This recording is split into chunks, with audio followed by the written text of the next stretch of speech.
Hello friends, आपकी सेहत में हम आपके साथ हैं और बात करने जा रहे हैं दिल के हेल्थ की। दोस्तों, किसी शायर ने खूब कहा है कि दिल दे तो इस मिजाज का दे परवरदिगार, जो रंग की घड़ी को भी खुशी से गुजार दे। डिमांड हो रही है स्ट्रॉन्ग हार्ट की, लेकिन दिल से जुड़ी हुई बीमारियों का जो बढ़ता हुआ ग्राफ है, कहीं ना कहीं इंडिकेशन दे रहा है कि लोगों का दिल कमजोर भी है और बीमार भी हो रहा है। आखिर इसके क्या है कारण और कैसे हो सकता है बचाव, जानेंगे हमारे साथ उपस्थित डॉक्टर धर्मेंद्र कुमार जी से, जो कि प्रोफेसर हैं department cardiology super speciality hospital Jammu में। सर, आपका नव भारत में स्वागत है।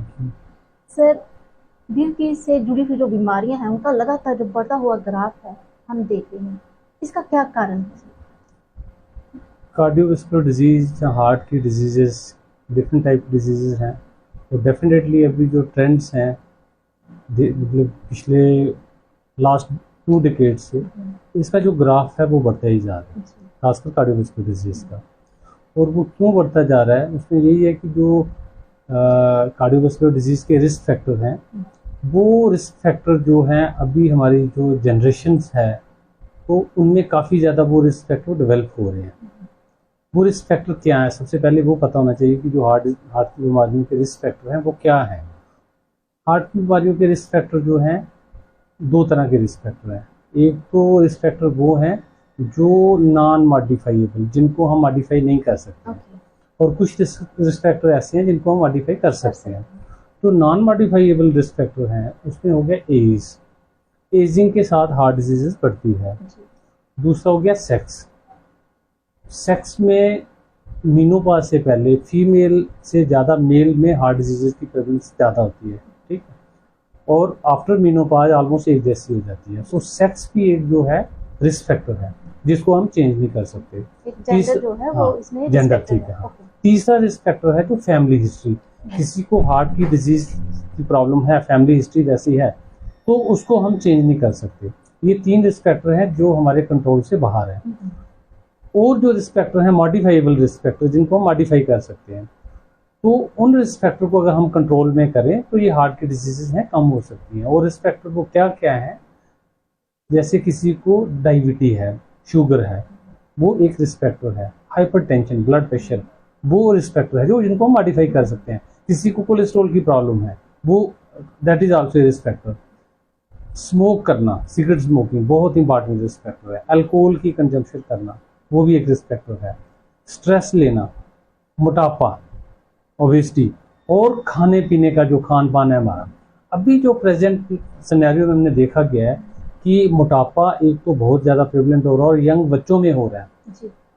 खाने पीने का जो अनहेल्दी लाइफ पैटर्न है वो छोटे छोटे बच्चे आज उसकी तरफ जा रहे हैं, और उसकी वजह से unhealthy food pattern, sedentary lifestyle, exercise नहीं करना, और ये वाले जो रिस्क फैक्टर अभी, क्योंकि पहले क्या था, पहले जो कुछ भी काम होता था मैनुअली करते थे, आज सारा मैकेनाइज हो गया, अर्बन सेडेंटरी लाइफ, वो तो सेडेंटरी, बिल्कुल। और उसकी वजह से, सेडेंटरी लाइफस्टाइल की वजह से मोटापा ज़्यादा हो रहा है।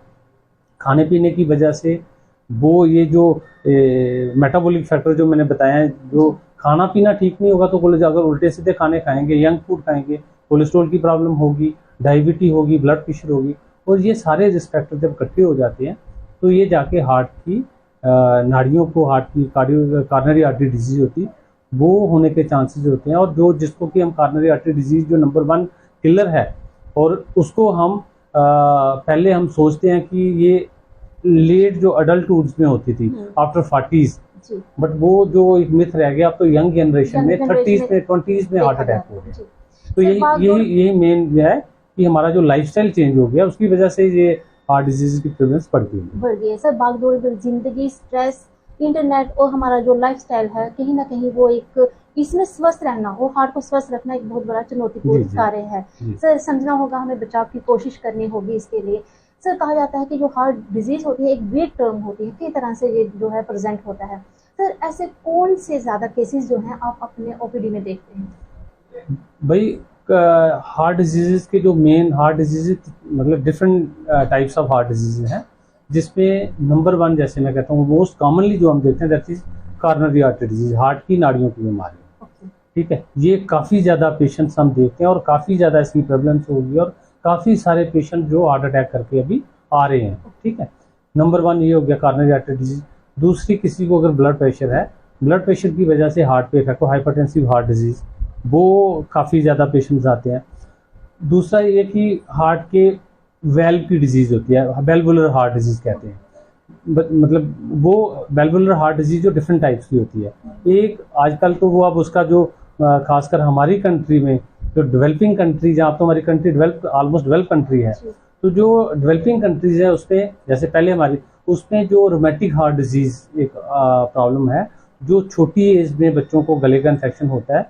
तो गले के इन्फेक्शन से हार्ट के, वो इन्फेक्शन जब गले का इन्फेक्शन होता है तो हार्ट को भी इन्वॉल्व करता है, आगे जाके हार्ट के वेल्व को इन्वॉल्व करता है, तो उसको कहते हैं रोमेटिक हार्ट डिजीज। कुल मिलाकर देखा जाए तो बहुत सारे डिजीज हैं जो हमारे हार्ट के ऊपर, बिल्कुल, वेल्वुलर हार्ट डिजीज होगी, हार्ट के पंप की डिजीज होती है, कार्डियोमायोपैथीज कहते हैं, हार्ट की धड़कन की प्रॉब्लम, धड़कन कम होना, तेज होना, अरिथमियाज कहते हैं।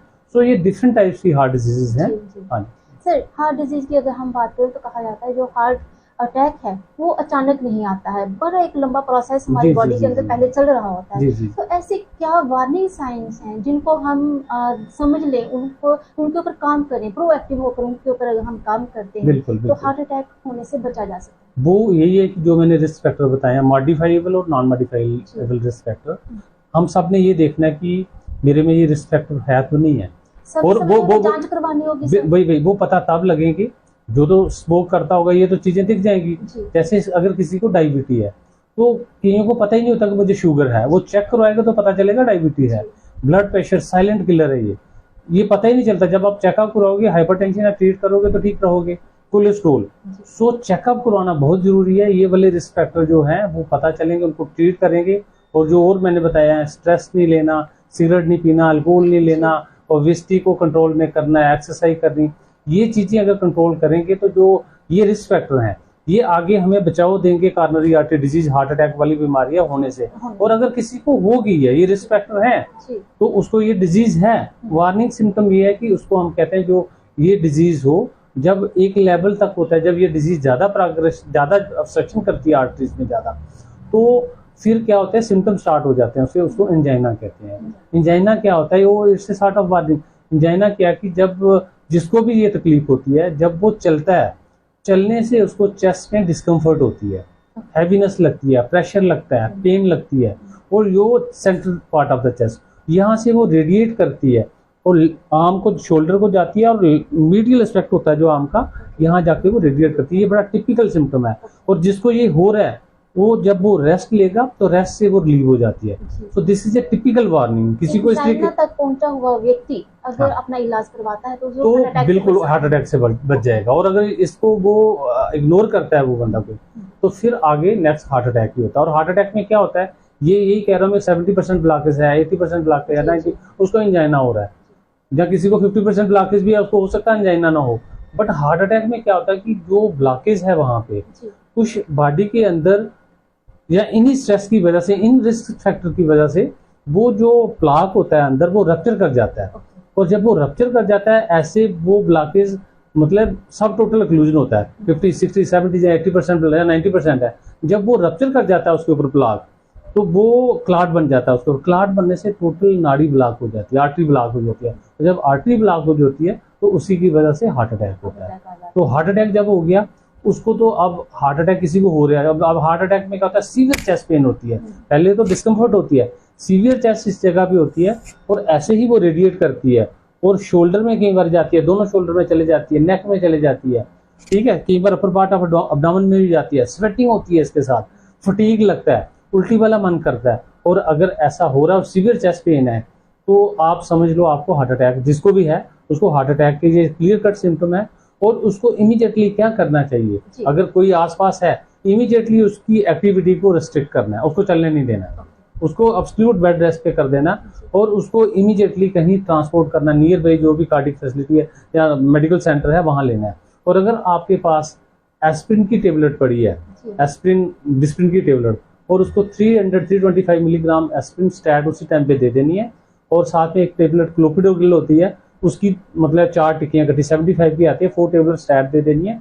और कोलेस्ट्रॉल वाली दवाई अटोरवास्टैटिन या रोज़वास्टैटिन अगर किसी के पास पड़ी है, अटोरवास्टैटिन 80 मिलीग्राम या रोज़वास्टैटिन 40 मिलीग्राम, इमीडिएटली ये 3 चीजें दे दो, काफी हद तक जो पेशेंट को आगे इसकी कॉम्प्लिकेशन अटैक की जहाँ प्रोग्रेशन, जहाँ हार्ट अटैक में जो डेथ के चांसेस होते हैं वो काफी हद तक कम हो जाते हैं। और इमीडिएटली उसको नियर बाई हॉस्पिटल में शिफ्ट करना है, ईसीजी करनी है, कंफर्म करना है हार्ट अटैक है। और अगर हार्ट अटैक है तो आगे 2 तरह का ट्रीटमेंट आता है। अगर तो कोई ऐसा सेटअप है यहाँ पे कार्डियोलॉजी का सेटअप अवेलेबल है, कैथ लैब फैसिलिटी अवेलेबल है, इमीडिएटली उस पेशेंट को अगर कैथ लैब में लिया जाए, कैथ लैब में लेके उसको एंजियोग्राफी करके उसकी आर्टरी को खोला जाए, उसको हम कहते हैं प्राइमरी एंजियोप्लास्टी, प्राइमरी पीसीए।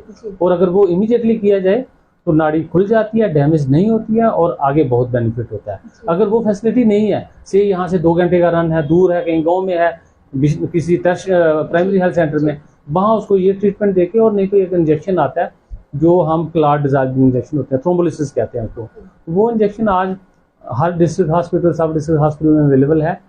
हमारे डॉक्टर्स फिजिशियंस होते हैं, वेल ट्रेंड होते हैं, तो अगर वो थ्रोम्बोलिसिस पता है कि अब टाइम लग जाएगा वहां पहुंचने में, तो इमीडिएटली अगर वो इंजेक्शन मिल जाए तो चांसेस होते हैं उस आर्टरी जो टोटल अक्लूजन है वो खुल जाती है। और अगर आर्टरी खुल जाएगी, फ्लो मेंटेन हो जाएगा, जो हार्ट अटैक की वजह से डैमेज होनी होती है वो बच जाती है और आगे पेशेंट्स को कॉम्प्लिकेशन नहीं होती है हार्ट अटैक। जी, कॉम्प्लिकेशन जो है बहुत कम। सर, आपने बहुत विस्तार से हमें समझाने की कोशिश की कि कैसे जब किसी को हार्ट अटैक आता है तो क्या फर्दर क्या करना चाहिए। फर्स्ट एड की आपने बात की कि हमें क्या क्या करना चाहिए। सर, अगर बाई चांस बेहोश हो जाता है, किसी को घर में समझ नहीं आता कि व्यक्ति को हार्ट अटैक आया है, तो सर क्या उस समय क्या किया जा सकता है हॉस्पिटल पहुंचने से पहले? देखो, हार्ट अटैक के पेशेंट बेहोश भी हो जाते हैं। बेहोश हार्ट अटैक में तो ऐसे पेन होगी, हार्ट अटैक की कम, जैसे हार्ट अटैक की वजह से किसी को अरिथमिया हो गया या उसका बीपी कम हो गया तो वो पेशेंट बेहोश भी हो जाए, उसको कहते हैं सिनकोप होना। या कई बार पेशेंट्स को अगर मैसिव हार्ट अटैक हो जाए तो कार्डियक अरेस्ट भी हो जाता है पेशेंट को। तो ऐसे सिचुएशन में जहाँ तो किसी को पता है कि कार्डियोपल्मोनरी रिससिटेशन कैसे करते हैं, सीपीआर का अगर आइडिया हो तो सीपीआर करना, लिटा के उसको तो चेस्ट कंप्रेशन करना है, ठीक है। तो 1 मिनट में 100 बार करना है। हाँ, तो उसको इमीडिएटली वो सीपीआर देके, अगर कोई ट्रेन है, नहीं तो मेडिकल जो भी पर्सनल अवेलेबल है उसको वहाँ शिफ्ट करना है, क्योंकि घर में वो चीजें पॉसिबल नहीं है। सर, बहुत कोशिश की जा रही है कि स्कूल लेवल से ही लोग बिल्कुल, अभी तो हाँ सीपीआर देने की जो ट्रेनिंग है वो शुरू हो सके। सर, गोल्डन हार होता है हार्ट अटैक में? हार्ट अटैक में तो गोल्डन आवर्स, मतलब मैं कहता हूँ विदिन 1 आवर अगर पेशेंट पहुंच जाता है कहीं पे, जैसे मैं कहता हूँ प्राइमरी पी से, तो बहुत बेनिफिट होता है। बट ये है कि हार्ट अटैक और हार्ट कार्डियक अरेस्ट में फर्क है। मतलब वो जो कह रहे हैं सिचुएशन, ऐसा घर में पेशेंट सडनली बैठा और एकदम गिर गया और सडनली डेथ होगी, वो कार्डियक अरेस्ट है। वो अक्सर हम देख रहे हैं। सर, उम्र के साथ इसको रिलेट किया जाता था जो दिल की बीमारियां हैं, लेकिन अब कोई क्राइटेरिया नहीं रहा। सर, बच्चे जिम में एकदम से गिर जाते हैं। बेसिकली जिम में क्या होता है, एक तो बच्चे ओवर एक्सर्शन करते हैं वहाँ पे, और कुछ जो भी जिम में जाते हैं कुछ से सप्लीमेंट्स देते हैं, कुछ ऐसी चीजें लेते हैं जी उसमें कैफीन बहुत ज्यादा होता है। जो कैफीन मतलब जो भी सप्लीमेंट देते हैं जिम वाले, तो उसमें कैफीन जो होता है, और कैफीन एक्सेसिव क्वांटिटी में हमारे पास जो जिम वाले पेशेंट बच्चे आते हैं, और कई ऐसे पेशेंट हैं ऐसे एरिथमिया लेके आते हैं, और जब हम उनको देखते हैं, जब हिस्ट्री लेते हैं, कहते हैं नहीं मैं जिम में जा रहा हूँ कैफीन ले रहा हूँ, और उसमें एक बड़ा खतरनाक एरिथमिया होता है, वेंट्रिकुलर टैकीकार्डिया, और कई बार वीटी वीएफ सडनली होता है अगर एक्सेसिव डोज में लिया हो तो सडनली। और कईयों को क्या आता है, मस्कुलर हाइपरट्रॉफी हो जाती है, जैसे किसी को ऑलरेडी कुछ, जैसे मैं कहता हूँ कार्डियोमायोपैथी हो, हाइपरट्रॉफी कार्डियोमायोपैथी हो, डायलेटेड कार्डियोमायोपैथी जिसको पता नहीं है, और जिम में जाके वो एक्सर्शन करेगा, ओवर एक्सर्ट करेगा, तो सडनली कोलैप्स कर जाएगा। जिम में जाना है, एक पहले अपना आप चेकअप करवाओ कि मैं वेदर फिट हूँ, कि उसमें जो भी एरोबिक करनी है मैं कर सकता हूँ या नहीं कर सकता हूँ। किसी पता नहीं होता बच्चों को, कई बार उसको कोई ऐसी हार्ट की प्रॉब्लम होती है, कोई ऐसे एरिथमिया पहले ही होते हैं, और वहाँ वो ओवर एक्सर्ट करेगा तो उसे एरिथमिया होने को सडन डेथ सेंटर से भी कहीं ना कहीं रिस्पांसिबिलिटी बनती है कि वो भी बच्चों को पहले चेक करें। बिल्कुल, एक मैं कहता हूँ कि 100% ऐसा होना चाहिए, चेकअप होना चाहिए जब भी आप एरोबिक के लिए अच्छी एक्सरसाइज, आप किसी अपने बॉडी मेंटेन, बॉडी बिल्डिंग के लिए या कुछ भी करने के लिए जा रहे हो, तो एक चेकअप होना चाहिए, कहीं ना कहीं मैंडेटरी होना चाहिए। सर, हाइपरटेंशन की आपने बात की कि एक रिस्क फैक्टर है बहुत बड़ा जो कि हार्ट को कोलैप्स कर देता है। सर, अक्सर लोग कंफ्यूज रहते हैं बीपी की दवाइयों को लेकर कि खाएं कि ना खाएं। हमारे प्रोग्राम के माध्यम से आप क्या मैसेज देना चाहेंगे कि जो बीपी की दवाइयां होती हैं वो कहीं ना कहीं हार्ट अटैक से बचाती हैं, स्ट्रोक से बचाती हैं? देखो, किसी को ब्लड प्रेशर है ना, तो ये कोई समझेगा कि नहीं मैं मेडिसिन नहीं लूंगा तो ऐसे, ठीक है। Blood pressure, hypertension it is a silent killer. Hypertension में क्या है, 50% लोग हैं जिनको पता ही नहीं है कि वो हाइपरटेंसिव है, और 50% लोग हैं जिनको पता है वो हाइपरटेंसिव है, और जो 50% हाइपरटेंसिव भी हैं जिनको वो उसमें से भी 50% जो मेडिसिन ले रहे हैं, जो 50% है वो इग्नोर ही करते हैं, नहीं जी मुझे लग जाएगी, ये हो गया। वो जो मिथ है दैट इज टोटली रॉन्ग कि मुझे बीपी की दवाई लग जाएगी। बीपी की दवाई लगेगी नहीं, बीपी की दवाई आपको ठीक रखेगी, बीपी की दवाई आपको स्ट्रोक से बचाएगी, बीपी की आपकी किडनी को बचाएगी, बीपी की दवाई खाओगे तो आपके हार्ट को बचाएगी, आपकी आंखों को बचाएगी। और जो नहीं खाएगा तो ये कॉम्प्लिकेशन जो मैं कह रहा हूँ it's a silent killer, silent killer. So BP है तो दवाई खानी है, बीपी है तो दवाई बिल्कुल खानी रहती है, तो कहीं ना कहीं हमारे हार्ट को मॉनिटर करना है, फॉलो अप रखना है। अगर दवाई खा के अगर कोई आपका कोई कंट्रोल रेंज में आ रहा है, हम दवाई कम कर सकते हैं तो उससे फॉलो अप कर सकते हैं। कुछ पैरामीटर जांच करवाने के बाद कुछ पैरामीटर्स जैसे आपने कहा कि अप डाउन्स होते हैं, अगर उन्हें बैलेंस किया जाए, अपने प्रोएक्टिव होकर हम उस पर काम करते हैं तो हार्ट अटैक से बचा जा सकता है। बिल्कुल, मैं यही कह रहा हूँ कि जो ये रिस्क फैक्टर जो बता रहे हैं तो इनको अगर हम कंट्रोल में रखेंगे, और किसी को छोटी मोटी अगर तकलीफ है, ये रिस्क फैक्टर सारे हम कंट्रोल कर रहे हैं, इसके लिए जो मेडिसिन देती हैं वो हार्ट अटैक से बचाती हैं। और किसी को कार्डिनरी आर्टरी डिजीज अगर है, मतलब किसी को कार्डिनरी आर्टरी डिजीज है 50% 60% है, एंजियोग्राफी करके हम जब एवोल्यूशन के लिए आएगा हमारे पास, हम उसको देखेंगे अगर सिम्टम है, रिस्क फैक्टर है, तो वो अगर मेडिसिन लेगा तो वो तो अपनी नॉर्मल लाइफ जिए, उसको हार्ट अटैक हो ही नहीं सकता। तो कुछ पेशेंट्स ऐसे हैं जिनको हार्ट अटैक हुआ होता है, हमने उनको ट्रीटमेंट डाला होता है, हमने उसको स्टंटिंग किया होता है, तो पेशेंट 15 दिन के बाद या 1 महीने के बाद कहते हैं नहीं जी आपने बोला था दवाई बंद, हम नहीं कहते हैं, वो हमें बिलीव करता नहीं जी आपने बोला 1 महीने नहीं खानी है, तो उनके स्टंट बंद हो जाते हैं, दोबारा हार्ट अटैक करके भी हार्ट अटैक करके हमारे पास आते हैं। Sir prevention is better than cure, ये अवेयरनेस जो है वो एक ऐसा टूल है जिससे अवॉइड किया जा सकता है बहुत सारी बीमारियों को। सर किन लोगों को और क्या प्रिकॉशन लेने चाहिए अगर खासकर फैमिली में हिस्ट्री हो? फैमिली में हिस्ट्री हो तो जो किसी को अगर खासकर जैसे कार्डिनरी आर्टरी डिजीज की हिस्ट्री है तो मतलब उसको आगे प्री मेच्योर, उसमें यंग जनरेशन में भी यंगर एज में भी कार्डिनरी आर्टरी डिजीज होने के चांसेस होते हैं। बस यही है कि जो रिस्क फैक्टर हैं 8-10 जो बताया मैंने, यही देखने हैं, ये जांच करा के असेस करना मेरे में है या नहीं है। अगर हैं तो जो रिस्क फैक्टर, अगर कोई स्मोक करता है उसको बंद करना है, कोलेस्ट्रॉल है तो उसको कंट्रोल में करना है, शुगर है तो कंट्रोल में करना है, बीपी है तो कंट्रोल में करना है, स्ट्रेस नहीं लेनी है, योगा करना है, एक्सरसाइज करो, एटलीस्ट 30 मिनट्स ए डे करो, 5 डेज ए वीक करो। खाने पीने का diet should be rich in fruit and vegetable, less in fat, less in animal protein, less in salt. Diet अच्छी रखो, बैलेंस डाइट लो, तो ये चीजें कंट्रोल बिल्कुल बचा जा सकता है, दिल की बीमारियों से बचा जा सकता है। सर एक छोटा सी लास्ट में जरूर पूछना चाहूंगी कि भागदौड़ भरी जिंदगी, स्ट्रेस जो है हमारे कहीं ना कहीं हमारे मस्तिष्क पर, हमारे मन पर हमारा गहरा असर प्रभाव डालता है, हमारे हार्ट पर इसका क्या इफेक्ट होता है? स्ट्रेस का, स्ट्रेस मैं कह रहा हूँ, स्ट्रेस अभी it is a one of the risk factor, और स्ट्रेस होगी, स्ट्रेस की वजह से क्या है कि और स्ट्रेस रिस्क फैक्टर ऐड होंगे। किसी को स्ट्रेस है तो वो हो सकता है स्ट्रेस की वजह से घर में बैठ जाए, डिप्रेशन में चला जाए, उसका खाने पीने का पैटर्न चेंज हो जाएगा, सेडेंटरी लाइफस्टाइल आ जाएगा, मोटापा आ जाएगा उसका। और स्ट्रेस इटसेल्फ जो कुछ अंदर बिल्कुल स्ट्रेस से भी कुछ ऐसे अंदर कैटेकोलामिन्स रिलीज होते हैं जो आगे हार्ट अटैक के चांसेस। सर कौन से ऐसे लिंक हैं जो हमें पकड़ने होंगे कि बच्चे जो हैं हमारे दिल की बीमारियों से बच सकें? बच्चे यही है कि एक तो जिसको अगर फैमिली हिस्ट्री है तो उसको बच्चों के खान पीन पे या लाइफस्टाइल पे कंसंट्रेट करना, उनका लाइफस्टाइल हेल्दी लाइफस्टाइल रखना है, ठीक है, और खाने पीने पे ध्यान देना है। तो बच्चों का बाकी ये है कि बच्चों में ये नहीं है कि यही वाली डिजीज होती है, कंजेनिटल हार्ट डिजीज होती है, वो तो बच्चों में पहले ही पता चल जाता है।